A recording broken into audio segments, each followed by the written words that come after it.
Фосфор элементі 3-ші периодта 5-ші А топшыда орналасқан. Сондықтан да бізде 3-ші период болғандықтан, яғни алдында коэффициенттері 3 болады екен. 3s2 біріншісі, екіншісі 3s2 кетті. 3p3 дегеніміз, яғни 3-ші период p элементінің 3-шісі. 1, 2, 3-шісі болып тұр. Сондықтан да 3p3 болады. 3 пен 2-ні қосқанда 5. Сәлем достар, менің арнама қош келдіңіздер. Бүгін мен осындай элементтердің, яғни өзіміздің сүйікті біздің таблицамыз, кестеміз, Менделеев кестесінің элементтер электрондық формуласын, графиктік формуласын жазып үйренетін боламыз. Егер сіз осы видеоны соңына дейін көретін болсаңыз, сіз өз еркіңізбен осындай атом құрамын, құрылысын өз еркіңізбен жаза алатын деңгейге жететін боласыз. Және де осы видеоға сіз лайк басып, менің арнама жазылай кетсеңіз болады. Ең бірінші, бізде бірінші элемент бұл бізде сутек элементі. Сутек элементінің бірінші біз электрондық формуласын жазатын боламыз. Кестені байқасаңыздар, түрлі түстерге боялған. Және де кез келген кестеде мынандай түсіндірмелер болады. Мысалы, қызыл түстегі бұл S элементі, сары түстегі P элементі деген сияқты түсіндірмелер жазылған. Бұл жерде қызыл түстілер бізде S элементтері болып табылады. Және оны бірінші электрондық формуласын жазамыз. Электрондық формуласы дегеніміз, яғни осы S, P дегендерді жазу болып табылады. Электрондық формуланы жазу үшін түсініп алу керек, яғни бірінші бізде сутек бірінші периодта орналасқан. Міне бірінші периодта орналасқан және S элементі, өйткені қызыл түсте орналасқан. S 1 болады. Өзі S-те бізде 2 ғана электрон спиндері сыяды. Яғни бір ұяшықта 2 сыяды деген сөз. Сонда бұл біріншісі болып табылады екен. S1 болады мынау S2 болады. Сондықтан да бұның өте қарапайым формуласы, электрондық формуласы 1 S1 болады. Өйткені S-тің біріншісі. S-ке 2 электрон сыяды, P элементіне 6 электрон сыяды. Өйткені мына жерде сары түсті қарасаңыздар, 6 элемент сыйып тұр. Одан кейін D элементінде 10 ұяшықта орналасқан, яғни 10 электрон сыяды. 5 ұяшыққа 10 электрон сыяды, жұп-жұппен. Солай оңай түсініп алуға болады. Мінекей біз сутек элементінің электрондық формуласы, ал графиктік формуласы. 1 дегеніміздің алдындағы 1 деген сан, ол период нөміріне сәйкес келеді. S деген S элементі, өйткені қараңыздар, кестеде қызыл түсте орналасқан. Сондықтан да біз S деп жаздық. Және жоғарысында 1 деген сан бар. Ол деген бірінші элементі S-тің. Әр период сайын қарасаңыздар, тек 2 қызылдан бар. Оның біріншісі 1 болады, екіншісі 2 болады. Сондықтан да бұл бірінші орында тұрғандықтан 1 деп жаздық. Ал оның ұяшығы 2 электрон сыятындай тек 1 ұяшық болады. Және егер бұл жерде тек қана 1 электрон, өйткені мынау 1 электрон, мынау ұяшықтың ішінде. Бұл жерде спиндер деп те атайды. Қарапайым формуласы осындай. Сутек элементі үшін. Келесі бізде гелий элементі. Яғни бұл жерде бізде бірінші периодта орналасқан гелийде, көріп тұрғандарыңыздай бірінші периодта орналасқан гелий. Сондықтан да алдында 1 деген сан. S деп тұр, өйткені бұл S элементі, яғни қызылда орналасқан. Және мынау дәрежесінде 2 деп тұр, өйткені бұл S-тің екінші элементі. Өзі әр периодта 2 элементі бар S-тің. Бұл екіншісі, сондықтан да дәрежесіне 2 қоямыз. Сондықтан да осы дәреже бізде мынау ішіндегі электрондардың санын көрсетеді. Мысалы, S ұяшығында өзі бір ұяшығы болады. Осы дәрежесіндегі сан жазылады. Нешеу болса, соншасы жазылады. Мысалы, мына жерде екеу болса, спиндері қарама-қарсы орналасқан екі электрон сыяды деген сөз. Бұл жерде толығымен аяқталған, яғни мұндай элемент бере алмайды, немесе қосып ала алмайды электрондарды. Сондықтан да осылай жазылады. Яғни бізде бұл гелий элементінің мынау электрондық формуласы, ал мынау графиктік формуласы. Келесі бізде литий элементі. Көріп отырғаныңыздай, литий бізде екінші периодта орналасқан, сондықтан да бізде мынау жаңа периодтың басталғанын көрсетеді. Алдында 2 деген сөз. Мынау 1s2 деген бірінші периодтағы элементтерді көрсетіп тұр. Яғни мынау соңғы гелийдің жазылуы қалай, тура осылай жаздық. Ал 2s1 дегеніміз, 2 дегеніміз екінші период. S дегеніміз бұл S элементіне жатады, өйткені қызылда орналасқан. Және мынау дәреже 1 дегені бұл S элементінің біріншісі, яғни бірінші орында орналасқан. Сондықтан да бір, яғни ең сыртқы қабатында бір ғана электроны бар деген сөз. Біз бұның барлығын жазудың қажеті жоқ. Мысалы, мынау графиктік формула жазғанда тек соңғы қабатын жазуға болады. Яғни электрондық соңғы валенттік қабатын ғана бейнелесек болады. Яғни осы бір электронды ғана.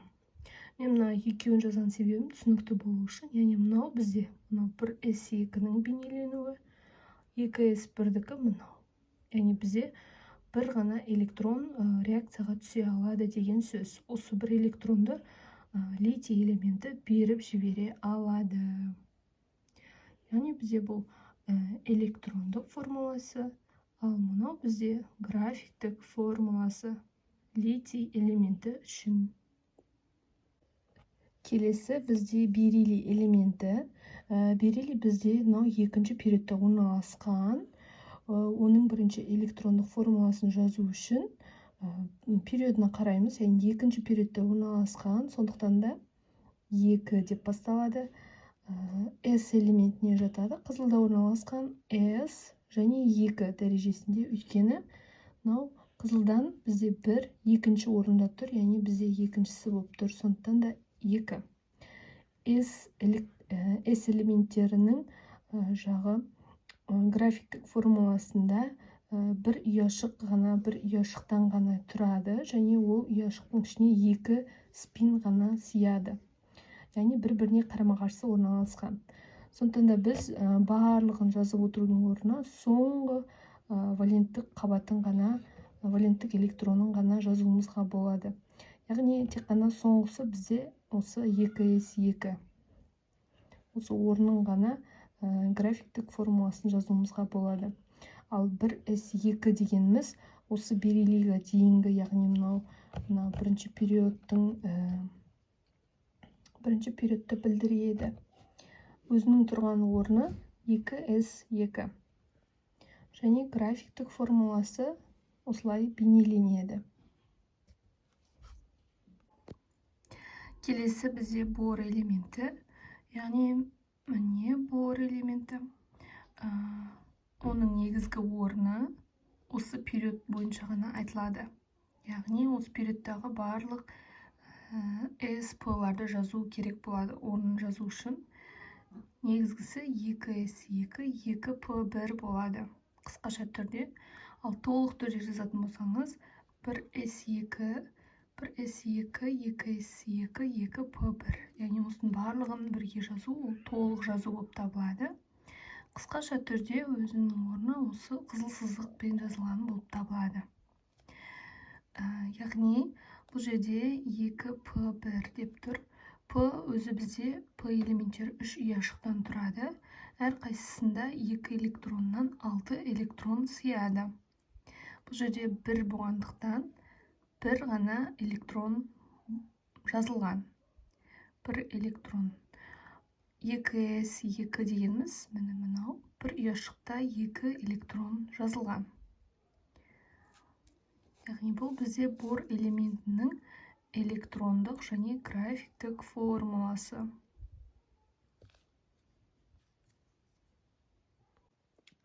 Келесі бізде көміртек элементі. Көміртек элементі екінші периодта 4-ші А топшада орналасқан.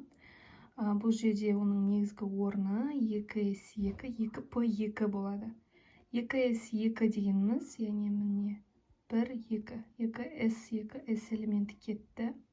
2p2, 2 дегеніміз екінші период, p элементтері және екіншісі p элементінің екінші орны. Мынау біріншісі, екіншісі. Осы екінші орын 2p2. Және оны осындай графиктік түрде жазуға болады. Мынау s элементінікі, мынау p. Біз бірінші барлығын бір бағытта орналастырып аламыз. Осындай белгілерді, сызықтарды, бұл сызықтар электрондарды білдіреді. Яғни электрондарды біз графиктік түрде осындай спин түрінде жазып көрсетеміз. Яғни бұл жерде 2 электрон деген сөз. Бірінші барлығын бір бағытта жазып аламыз. Толғаннан кейін қарама-қарсы бағытта ұяшықтарда орналастыруға болады. Яғни бұл көміртек элементі үшін. Келесі бізде азот элементі. Азот элементінің орны екінші период P элементіне жатады. Және P-ның 1, 2, 3-шісі. Сондықтан да 2p3 болады соң. Яғни бастапқысы 2s2 болады. 2, екінші период s элементі толған. Сондықтан да 2. Бұл жерде бұлай қарап отырсаңыздар, дәрежелерін қосқан кезде бізде 5 болады. Яғни бізде осы жерде 5 электрон. Бізде азот 5-ші топта орналасқан, яғни оның максимум тотығу дәрежесі 5 болады. Яғни ол 5-ке тағы 2 электрон қосып алуына болады. Сондықтан да осылай, сонда бізде реакцияға осы 5 электрон реакцияға түсе алады. Немесе 3 электроны түсе алады, немесе тек 2 түсе алады, немесе осы 5 электронның барлығы реакцияға түсе алады деген сөз. Сондықтан да біз соңғы өзінің валенттілік электронын ғана көрсетеміз. Яғни бұл 2s2, 2p3. Көріп отқандарыңыздай, міне барлығын 3 электронды 3 ұяшыққа жеке-жеке салдық. Енді келесіде тағы электрон қосылса, қарама-қарсы бағытта жазылатын болады. Бұл өзінің белгілі бір химияда заңдылықтар негізінде жазылған, яғни Паули принципі деген сияқты көптеген ережелері бар, негізінен сол бойынша жазылған. Енді оттек элементі үшін, оттек элементінің орны екінші периодта 6-шы А топшасында орналасқан. Бұл жерде, яғни 2s2, 2p4 болады. Өйткені қараңыз, p-ның 1, 2, 3, 4-шісінде орналасқан, сондықтан да 2p4 болады. 4-ке 2-ні қосқан кезде 6, яғни 6 электрон, валенттілік электроны 6 деген сөз. Осы 6 электронның барлығы реакцияға түсе алады, немесе 4-еуі түсе алады, немесе тек 2-еуі түсе алады. Яғни бізде бұл валенттілік электроны болып табылады. Ең сыртқы қабатындағы валенттілік электрон. Осылар реакцияға түседі. Сондықтан да валенттілік қабатындағы бізде формулалары жазылады. Яғни 2s2, 2p4. Мынау электрондық формуласы, ал мынау графиктік формуласы. Бұл оттек элементі үшін. Көріп отырғандарыңыздай, бірінші мен бір бағыттағы электрондарды жазып алдым, үшеуі. Бізде мына жерде 4-еу болғандықтан 4-шісін мынау біріншісіне қарама-қарсы етіп жаздым. Осындай реттілікпен ұяшықтарға жазылу керек.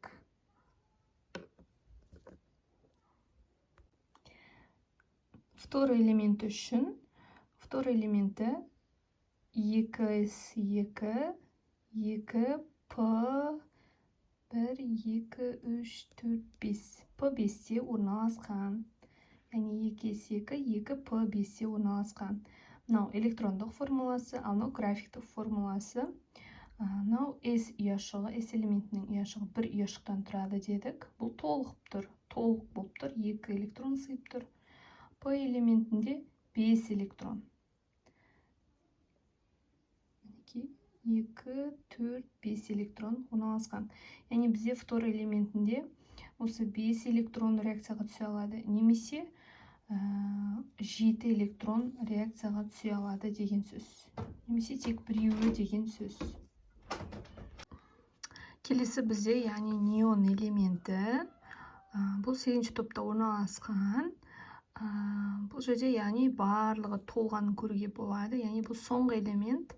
Сондықтан да 2s2, 2p6. Дәрежелерін қосқан кезде 6-ға 2-ні қоссақ 8, яғни 8 электрон соңғы қабатында. Яғни аяқталғанын көруге болады. Яғни ұяшықтардың барлығы толып қалған.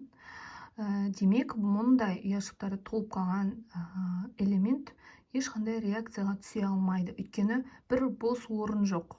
Бұл не беріп жібере алмайды, немесе басқа электронды қосып ала алмайды. Өйткені орын жоқ. Сондықтан да реакцияға түспейді. Бұл соңғы элементтер, яғни бұл салғырт газдар. Салғырт газдар бізде реакцияға түспейді. Яғни бұлардың сыртқы электрондық қабаты 8-бен аяқталып тұр. Егер алдыңғы элементтерге қарасаңыздар, мына жерде орын бар, иә? Яғни бұлар бір электронды, мынау бір электронды қосып алуға мүмкіндігі бар. Ал мынау элемент 2 электронды қосып алуға мүмкіндігі бар деген сияқты. Яғни бұлар реакцияға түсе алады, ал мынау бізде 8 болғандықтан соңғы қабаты аяқталған, және мұндай элементтер реакцияға түсе алмайды. Бұл бізде неон элементі. Мынау электрондық формуласы, ал мынау графиктік формуласы.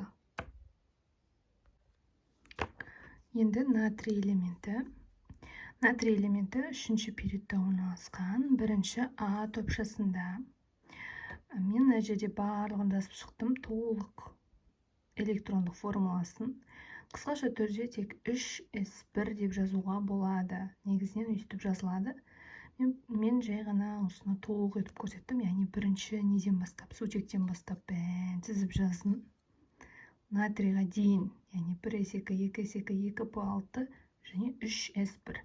Қысқаша түрде тек қана 3s1 деп жазуға болады. Және графикті формуласы да мұның барлығын жазып шықтым, яғни 1s2 дегенде 1 ұяшық, 2s2, тағы ұяшық, 2p6, P-ның 3 ұяшығы, және 3s1 дегенде бір ғана электроны. Мына жерде 1 деп тұр ғой. S элементі, яғни бір ұяшыққа бір электроны ғана бар деген сөз. Яғни бұл натрийдің ең сыртқы валенттік электроны. Осы электрон реакцияға түседі бізде, яғни осы бір электронды натрий беріп жібере алады. Яғни негізгі орны сонда электрондық формуласы 3s1 және графиктік формуласы осы бола алады. Алюминий элементі үшін, алюминий бізде 3-ші периодта орналасқан, және 3-ші А топшасында орналасқан. Сондықтан да бізде 3 деп басталады. 3s элементтері 3p деп басталады екен, сонда 3s2, 3p-ның бірінші элементі, сондықтан да 1 болады. Осы 1 мен 2-ні қосқан кезде дәрежесі 3 болады, сонда бізде 3 электрон, яғни алюминийде 3 электрон реакцияға қатыса алады екен. Яғни осы 3 электронды беріп жібере алады. Көріп тұрғандарыңыздай. Бұл алюминий элементінің бізде электронды формуласы және графиктік формуласы. Силициум, яғни кремний элементі үшін, кремний бізде 3-ші период және 4-ші А топшада орналасқан. 3-ші период болғандықтан 3 деп басталады екен, яғни әр S элемент үшін, P элемент үшін, яғни орнын анықтау үшін бізде, яғни осы периодтың барлығы жазылады, яғни басынан бастап. Бұл дегеніміз 3s элементтері және 3p 1 екінші орында тұр. Сондықтан да 3p2 болады екен. Осы 2 дәрежесін қосқан кезде 2-ні 2-ге қосқанда 4 болады. Яғни мынау ұяшықтарда да 4 электрон. Осы 4 электрон бізде реакцияға қатыса алады. Яғни біз осылай кремнийдің электрондық және графиктік формуласын бейнеледік. Бізде фосфор элементі үшін, фосфор элементі 3-ші периодта 5-ші А топшыда орналасқан. Сондықтан да бізде 3-ші период болғандықтан, яғни алдында коэффициенттері 3 болады екен. 3s2, біріншісі, екіншісі 3s2 кетті. 3p3 дегеніміз, яғни 3-ші период p элементінің 3-шісі. 1, 2, 3-шісі болып тұр. Сондықтан да 3p3 болады. 3 пен 2-ні қосқанда 5, яғни бұл 5-ші топта орналасқан. Әрі осы 5 электроны мына ұяшықтарға сыйып тұр. Осы 5 электрон бізде реакцияға түсе алады екен. Осының 3-еуі түседі, немесе барлық 5-еуі де реакцияға түсе алады. Яғни фосфор элемент үшін бұл жерде де белгілі бір реттілік орналасқан. Яғни бірінші барлығын бір бағытта орналастырып аламыз электрондарды. Кейін қарама қарсы бағытта орналасады. Сонда фосфор элементінің электрондық формуласы осындай, ал графиктік формуласы осындай болады.